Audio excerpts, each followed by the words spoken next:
back to Health Plus. Okay, after surgery తర్వాత ఒక పేషెంట్కి బెడ్ రెస్ట్ అనేది ఎన్ని రోజులు అవసరం? సాధారణంగా ఇప్పుడు ఈవెన్ అబ్రాడ్లో కొంత సెంటర్స్లో they believing that patient surgery తర్వాత ఒక 2 months వరకు స్టిక్ వాడి నడవాలని. బట్ ఇప్పుడు with this fast track techniques మనం పేషెంట్స్కి విదిన్ 8 to 9 days or 10 daysలో వితౌట్ అ స్టిక్ నడిపిస్తాము. సో వితౌట్ ఎనీ సపోర్ట్ వాళ్ళు సొంతంగా నడవచ్చు. కొంచెం స్టిఫ్నెస్ టైట్నెస్ అవన్నీ ఉంటాయి, బట్ ఇంటికి బయటికి పోకుండా ఇంట్లో వరకు నడవచ్చు, ఇంట్లో తిరగవచ్చు without a stick by 10 days. By around 20 days వరకు ఇంటి బయటికి పోయేది. 1 month తర్వాత కొంచెం ఇంకా ఫ్రీ అయిపోతారు. సో మామూలుగా మనం ఇంకా డిలే అయ్యే process we're shortening everything with this technology. ఎటువంటి జాగ్రత్తలు తీసుకోవాలి పేషెంట్స్? నార్మల్గా అయితే సర్జరీ చేసిన తర్వాత అందరు పేషెంట్స్కి మేము అడ్వైస్ చేసేది ఒకటే, మనం ఏమన్నా కొంచెం ఇప్పుడు ఇంప్లాంట్స్ కానీ వేరే టైప్ వాడినా కానీ కింద కూర్చుండేది పద్మాసనం వేసుకునేది తగ్గించుకోవాలి. ఇండియన్ టాయిలెట్ వాడేది అవాయిడ్ చేయాలి. They can daily walk routinely. ఈరోజు మార్నింగ్ ఒక పేషెంట్ వచ్చినాడు 76 years, daily morning 1 hour evening 1 hour walking చేస్తున్నాడు నీ రీప్లేస్మెంట్ తర్వాత. సో అలాంటి పేషెంట్స్ మనం ఏం చెప్తామంటే కొంచెం జాగ్రత్తగా ఉండి కొంచెం తగ్గించుకోమంటాము. బికాజ్ ఏదైనా కానీ లోపల ఉండేది అది మెకానికల్ పార్ట్. 1 hour దాన్ని మార్నింగ్ ఈవినింగ్ ఓవర్ స్ట్రెయిన్ చేసినప్పుడు దానికి వేర్ అండ్ టేర్ ఆల్సో కొంచెం ఎక్కువ ఉంటుంది. సో రొటీన్గా పేషెంట్స్కి ఏం చెప్తామంటే they can do half an hour walk everyday. రోజంతా వాళ్ళకి ఏదైనా పనులు ఉన్నా కానీ బయటికి ఎక్కడైనా పోయి వాక్ చేయాలని అన్నీ చేసుకోవచ్చు. కింద కూర్చుండేది పద్మాసనం వేసుకునేది అవాయిడ్ చేస్తే బెటర్. బట్ ఎప్పుడైనా అవసరం పడితే కూర్చోవచ్చు, బట్ రొటీన్గా కూర్చోకూడదు.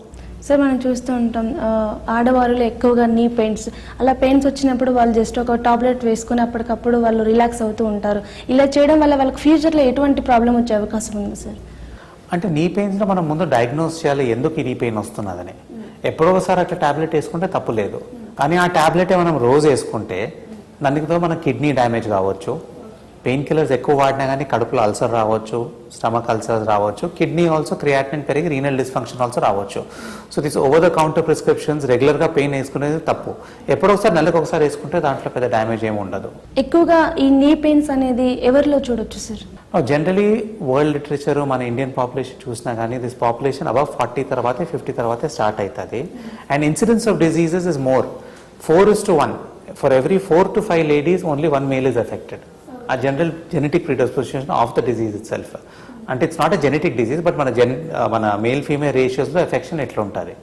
ప్రాబబ్లీ దీనికి రీజన్ ఏమంటే లేడీస్లో కొంచెం వెయిట్ ఎక్కువ ఉండొచ్చు, అండ్ వాళ్ళ జెనెటిక్ బోన్స్ ఆల్సో కొంచెం బెండ్ ఉంటాయి. సో టిబియా వైరస్, సో దాంతో కానీ ఎర్లియర్ ఆర్థరైటిస్ రావచ్చు. వాళ్ళు కింద కూర్చొని ఎక్కువ యాక్టివిటీస్ చేసినా కానీ నీ మీద స్ట్రెయిన్ ఎక్కువ పడతారు. So because of these conditions మనకి లేడీస్లో ఎక్కువ కనపడుతుంది. ఓకే, అలాగే సార్ మిగతా హాస్పిటల్ కంటే ఈ నీ రీప్లేస్మెంట్కి స్టార్ హాస్పిటల్లో ఎటువంటి ట్రీట్మెంట్ అందుబాటులో ఉంది? అంటే ఇప్పుడు లాస్ట్ 6-9 months నుంచి, లాస్ట్ 1 year నుంచి అయితే మనం ఫాస్ట్ ట్రాక్ సర్జరీ అందరు పేషెంట్స్కి చేస్తున్నాము రొటీన్గా, ఎక్సెప్ట్ ద రేర్ లెటర్సే బిలో అబవ్ 85 years ఏమన్నా ఉంటే. ఈ ఫాస్ట్ ట్రాక్ సర్జరీతో ఏ పేషెంట్ ఐసీయూకి పోరు. ఆపరేషన్ తర్వాత వాళ్ళు డైరెక్ట్గా రూమ్కి వెళ్ళిపోయి within 4 to 6 hours they can have food also. వాళ్ళ సొంతం ఫ్యామిలీతోనే రూమ్లోనే ఉంటారు. అండ్ పెయిన్ ఆల్సో చాలా మంది పేషెంట్స్కి 36 to 48 hours వాళ్ళకి పెయిన్ బొత్తిగా ఉండదు.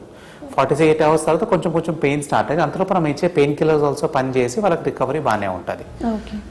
Along with this fast track surgery ఇప్పుడు కొత్త ఇంప్లాంట్స్ కానీ వచ్చినాయి. ఇప్పుడు ఇంప్లాంట్స్ చాలా ఏళ్ళ నుంచి అడ్వాన్సెస్ అవుతున్నాయి. మనకు కొత్త కార్లు ఎట్లా వస్తున్నాయి మార్కెట్లో with better technology, better facilities.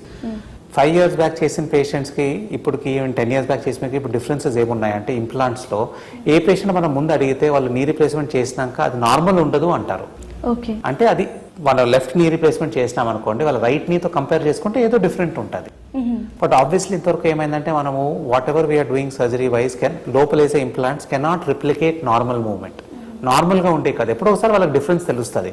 అంటే ఎప్పుడైనా మెట్లు ఎక్కినప్పుడు, కార్లో ఎక్కినప్పుడు ఎప్పుడు they feel a difference. So now with newer implants like Attune అని ఒక కొత్త ఇంప్లాంట్ వచ్చింది. లాస్ట్ 6-9 months చాలా మటుకు పేషెంట్స్ ఆన్ అండ్ ఆఫ్ వాడుతున్నాము. ఈ ఇంప్లాంట్ ప్రత్యేకత ఏమంటే అది చేసే మెథడాలజీ, చేసే ప్రిన్సిపల్స్, చేసే టెక్నిక్స్లో డిఫరెన్సెస్ ఉన్నాయి దీంట్లో. ఈ కొత్త ఇంప్లాంట్తో మనకు మెట్లెక్కి దిగినప్పుడు, కూర్చొని లేసినప్పుడు ఇట్ ఫీల్స్ మోర్ నార్మల్. ఇది డెవలప్ అయ్యి కానీ అబ్రాడ్లో లాస్ట్ 2-3 years నుంచి వాడుతున్నారు. ఇండియాలో మనకు లాస్ట్ 6-9 months 1 year నుంచి వచ్చింది. అది చాలా మటుకు ఆ ఇంప్లాంట్స్ వాడుతున్నారు. బట్ ఓన్లీ డిసడ్వాంటేజ్ ఇది ఇంప్లాంట్ కొంచెం కాస్ట్ ఎక్కువ ఉంటుంది. సో అన్ని పేషెంట్స్కి వాడలే, బట్ ఎవరికైనా ఇన్సూరెన్స్ ఉండి వెదర్ అఫోర్డింగ్ అనుకోండి ఖచ్చితంగా ఇలాంటి ఇంప్లాంట్స్ వాడితే వాళ్ళకి రికవరీ ఫాస్టర్ ఉంటుంది.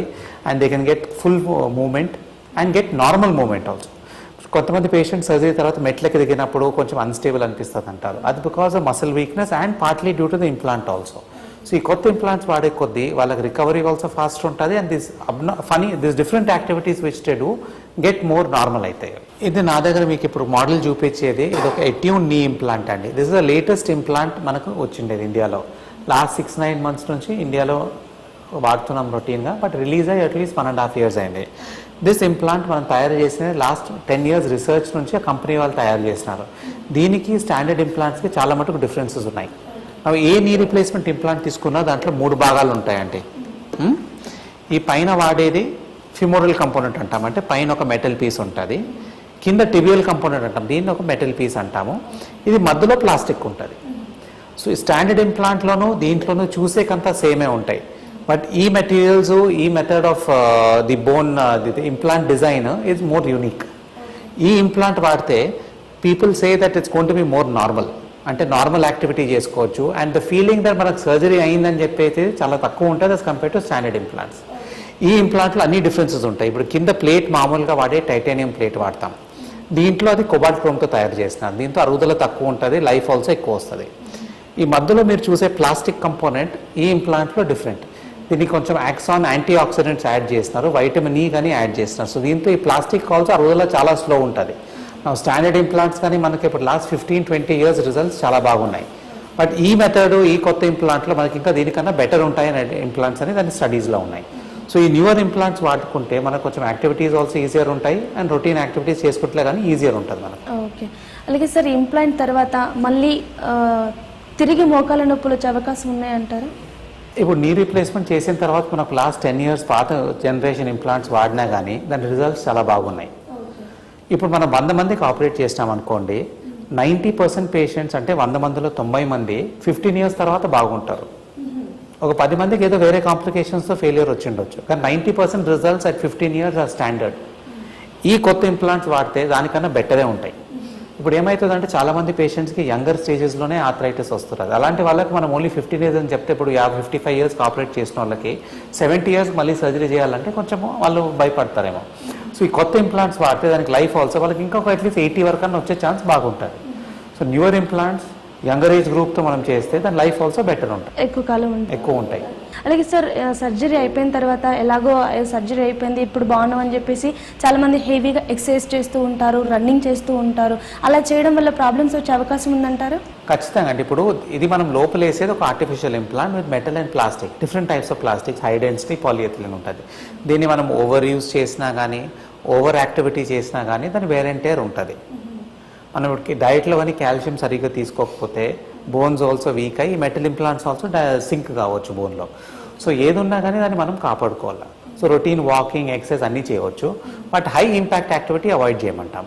అంటే బ్రిస్క్ వాకింగ్ చేయవచ్చు, సైక్లింగ్ చేయవచ్చు, ఎలక్ట్రికల్ చేయవచ్చు, but running, playing, singles tennis చేయకూడదు.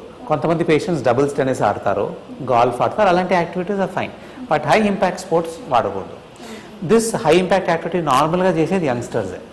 యంగ్స్టర్స్ అంటే younger population of the age గ్రూప్లో 60-65 తర్వాత మనం నీ రీప్లేస్మెంట్ చేసినా కానీ అంత యాక్టివ్ యాక్టివిటీ చేసే పేషెంట్స్ మనకి ఇండియాలో చాలా తక్కువ. బట్ అబ్రాడ్లో చాలామంది patients even after doing knee replacement they are keen to go mountaining, కొండెక్కల్లా, స్కీయింగ్ చేయాలని వాళ్ళకి ఐడియాస్ ఉంటాయి. బట్ మన ఇండియాలో యాక్టివిటీ చాలా తక్కువ పాపులేషన్లో. సో మనకు కొంచెం ఈజియర్ మేనేజ్ చేసేది, బట్ వాళ్ళకి కానీ అడ్వైస్ ఇస్తాము to take care of the diet. Daily calcium మన డయట్లో ఉండాలా, రోజు వాకింగ్ చేయాలా. నీ రీప్లేస్మెంట్ వాకింగ్ చేస్తే చాలా మటుకు కలుగుతుంది అనుకుంటారు పేషెంట్స్, అట్లేం కాదు. మనం రొటీన్ యాక్టివిటీస్ ఒక 20 minutes to half an hour walking చేస్తే నా ఇంప్లాంట్ ఆల్సో బాగుంటుంది, దాని కింద ఉండే బోన్ ఆల్సో స్ట్రెంత్ వస్తుంది.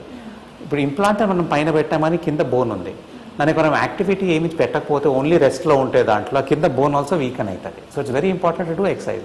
లైక్ ఇప్పుడు లేడీస్లో what we say after 50s osteoporosis వచ్చే ఛాన్స్ ఉంటుంది. ఆస్టియోపోరోసిస్ అంటే ఏంటి అంటే బోన్స్ కొంచెం వీక్ అయిపోవడము, ఫ్రాక్చర్ రిస్క్ ఎక్కువ ఉండేది. సో సేమ్ థింగ్స్ అట్లాగానే మనం బోన్స్ వీక్ అయినప్పుడు ఎక్సర్సైజ్ చేయమంటాము, వాకింగ్ చేయమంటాము, రన్నింగ్ చేయమంటాము, అలాంటి. సో బోన్స్కి to remain healthy it is very important to exercise. Health ప్లస్లో